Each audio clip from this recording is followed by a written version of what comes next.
रहीम अस्सलाम वालेकुम। आज 4 अगस्त बरोज़ मंगल हम बात करेंगे खुर्शीद शाह के हवाले से। मुलज़म खुर्शीद शाह को आज एहतसाब अदालत सखर में पेश किया गया है। मुलज़म खुर्शीद शाह जब से गिरफ़्तार हुए हैं तब से वो इंजॉय कर रहे हैं लग्जरी लाइफ एक निजी हॉस्पिटल में, और वहाँ से एम्बुलेंस के ज़रिए उस जमहूरी लीडर और जमहूरी चोर को लाया जाता है अदालत के अंदर।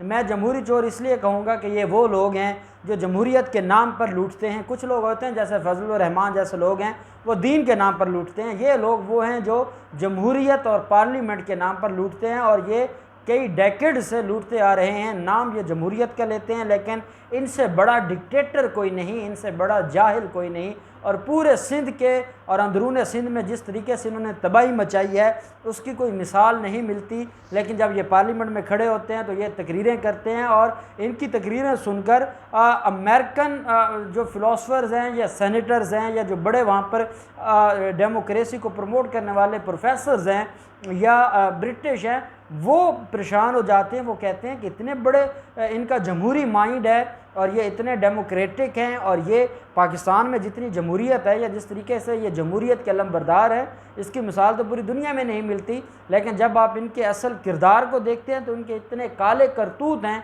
कि जिनको देखने के बाद इंसान कहता है कि अगर ये जमहूरियत जिसका ये जिक्र करते हैं उस जमहूरियत से बेहतर है कि हम वैसे ही अपने मामलात को चला लें। अब एम्बुलेंस के ज़रिए पहले ये बहाने लगाते थे और पेश नहीं होते थे एहतसाब अदालत में। ये जो केस है एहतसाब अदालत सखर के अंदर, इसमें दो बड़ी अहम चीज़ें हैं। एक तो ये कि खुर्शीद शाह खुद भी इसमें मुलज़िम है, खुर्शीद शाह की 2 बीवियाँ इसके अंदर मुलज़िम हैं, खुर्शीद शाह के 2 बेटे मुलज़िम हैं, एक भतीजा और दामाद। ये मुलज़मों की ये 17 मुलज़िम हैं टोटल। बाकी जो बच जाते हैं वो सारे फ्रंट मैन हैं खुर्शीद शाह के। और इस वक्त जेल में इस पूरे टोले में से सिर्फ खुर्शीद शाह हैं, बाकियों की ज़मानत हो गई थी सिंध हाई कोर्ट से। और एक जो इसका बेटा है कुर्बान शाह, वो MPA भी है, उसकी दरख्वास्त ज़मानत अबूरी दरख्वास्त ज़मानत खारिज हुई थी, तो उसने दोबारा वो अबूरी दरख्वास्त ज़मानत फ़ाइल की थी सुप्रीम कोर्ट में, जो आज तक पेंडिंग है। अब इस मामले में जब इनका ट्रायल शुरू होता है, और ट्रायल में एहतसाब अदालत के पहले जज साहब मौजूद नहीं थे, और उससे पहले ये क्या करते थे, बीमारी का बहाना लगाते थे, और बहाने करते करते लेकिन अदालत ने कहा था कि मुलज़िम को हर हाल में पेश करना है, चाहे एम्बुलेंस पे क्यों ना लाया जाए। अब खुर्शीद शाह जो बड़ी लग्जरी गाड़ियों पर इंजॉय किया करते थे, अब वो सिंध की गलियों में उसको एम्बुलेंस के ज़रिए लाया जाता है, और उसके कारकुनान भी आए होते हैं। बेसिकली वो मज़दूर तबका है जो उनकी फैक्ट्रियों में काम करते हैं, जो उनकी ज़मीनों के हारी हैं, वहाँ पर काम करते हैं, और 200-300 लोग इन्होंने इकट्ठे किए होते हैं। और खुर्शीद शाह वहाँ खड़े होकर फिर तकरीर भी करते हैं। आज भी बड़ी लंबी चौड़ी तकरीर की है, उसके ऊपर भी हम बात करेंगे। खुर्शीद शाह के ख़िलाफ़ और इन पूरी ये जो गैंग है इसके ख़िलाफ़ 1 अरब 23 करोड़ का एक एलिगेशन है कि आमदन से ज़्यादा असासा जाते हैं। और सबसे बड़ी बात वो ये है कि ये वो मुलज़िम हैं जिन्होंने इन सारे मामलात को देखते हुए इनके फ्रंट मैनों की अगर आप लिस्ट देख लें, और एक एक फ्रंट मैन के नाम पर 100, 105, 110, 50, 75 अकाउंट्स, जाली अकाउंट्स बने हुए थे। आज आपने देखा है सिंध करप्शन केस के हवाले से, जहां आसिफ जरदारी का केस था, वहीं पे सिंध बैंक करप्शन केस था। और ये सिंध बैंक वो बैंक है जिसने इन जाली अकाउंट्स की जो ट्रांजैक्शन है उसमें फैसिलिटेट किया है, कर्ज़े दिए हैं, जाली ट्रांजैक्शंस की हैं, जाली ज़मीनों के ऊपर कर्ज़े दिए हैं। और ये पूरा स्कैंडल था जिसके ऊपर एहतसाब अदालत में रेफरेंस चल रहा है, और साबका और मौजूदा सदूर भी इसके अंदर मुलज़म हैं। कुछ लोग हैं, यूनुस कुदवाई जिसको आज इश्तिहारी डिक्लेयर किया गया है, उसके शनाख्ती कार्ड को ज़ब्त किया गया है। तो ये वो सिंध जो बैंक है ये बेसिकली इन सारे लोगों को फैसिलिटेट करता था, और इन्होंने ये बैंक बनवाया ही अपने मकासद के लिए था, जाली अकाउंट्स के लिए।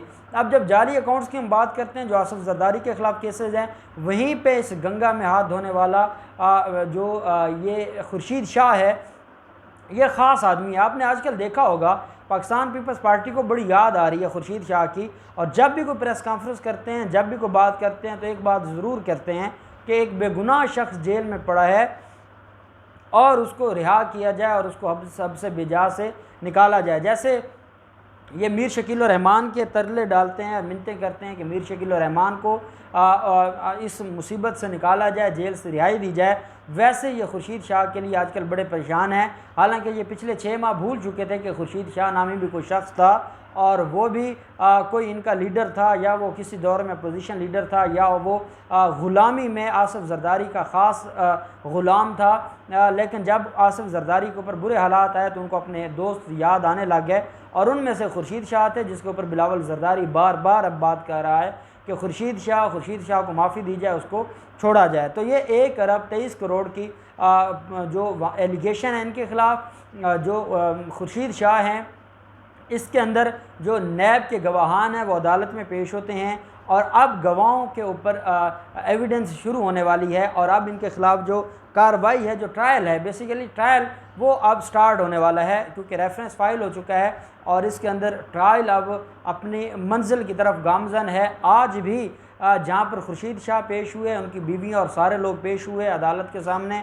अदालत में हाज़िरी हुई, और अदालत ने 12 अगस्त के लिए गवाहों को तलब कर लिया, और गवाहों से ये कहा है कि 12 अगस्त को आकर वो एविडेंस दें, और 12 अगस्त के बाद जो जिरा होगी, जो बाकी मुल्ज़मान हैं उनके गवाह जिरा करेंगे, और ये केस कंक्लूजन की तरफ चला जाएगा। और इसमें सबसे ज़्यादा प्रॉब्लम किसको है, वो खुर्शीद शाह को है। उसकी वजह क्या है? उसकी वजह यह है कि जब भी कोई केस कंक्लूजन की तरफ जाता है या एविडेंस स्टार्ट हो जाती है, तो उसके बाद उनके पास मौका नहीं रहता कि वो कोई उसके अंदर रिलीफ ले लें बेल का।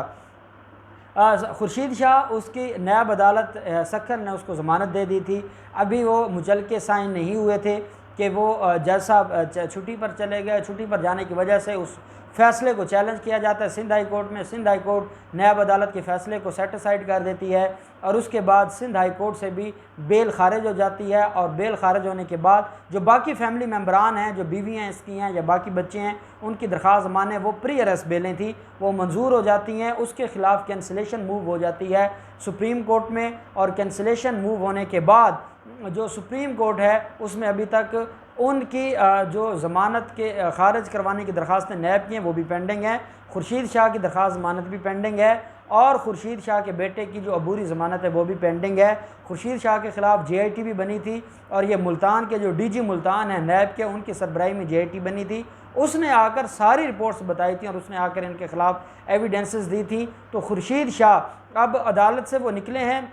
अदालत में आज सिर्फ हाज़िरी हुई है, और हाज़िरी होने के बाद असल चीज़ होती है कि पहले जैसा मौजूद नहीं थे तो एविडेंस ज़रूरी है, और एविडेंस के लिए ज़रूरी है कि गवाहों को तलब किया जाए। और काफ़ी अरसा से एहतसाब अदालत के जज मौजूद नहीं थे, और इसके ऊपर कार्रवाई नहीं हो सकी थी।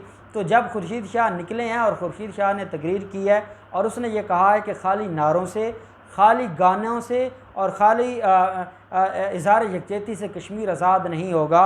अब बंदा उस शख्स से पूछे कि आप लोग जो पिछले 50 साल से मुल्क के ऊपर काबिज़ हैं, चलें इमरान खान के दौर में तो खाली नारे लगाए जा रहे हैं, इमरान खान के दौर में तो ये चलें सिर्फ गाने रिलीज़ हो रहे हैं, आपने क्या किया था?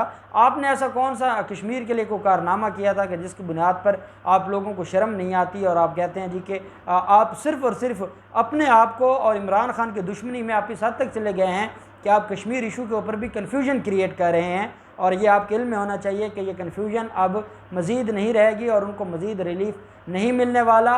और जो कश्मीर है वो तो इंशाल्लाह आज़ाद होगा ही होगा। आप लोग हमेशा जेल में रहेंगे, और आप लोग अपने किए की सज़ा भुगतेंगे। अब देखते हैं कि 12 अगस्त को इसके ऊपर क्या कार्रवाई होती है। एक चीज़ आपने माइंड में रखनी है, और वो ये है कि खुर्शीद शाह के ख़िलाफ़ जो केसेस हैं, चाहे वो डॉक्टर आसिम था, चाहे वो शर्जील मेमन था, सबसे ज़्यादा जो ख़तरनाक है वो डॉक्टर आसिम के बाद खुर्शीद शाह है पाकिस्तान पीपल्स पार्टी में। और उसकी वजह यह है कि ये ख़ास लोग थे आसिफ ज़रदारी के। जो डॉक्टर आसिम है उसका ये था कि वो दहशतगर्दों को फैसिलिटेट करते थे, और वो उन दहशतगर्दों को फैसिलिटेट करते थे जो आसिफ ज़रदारी के कहने पर बदमाशी करते थे।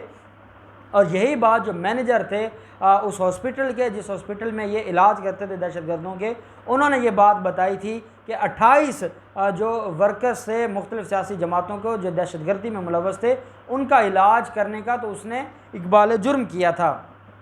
उसके बाद डॉक्टर आसिम के बाद अगर कोई तबाही करने वाला है, और अगर कोई सिंध को तबाह करने वाला है, तो वो खुर्शीद शाह है।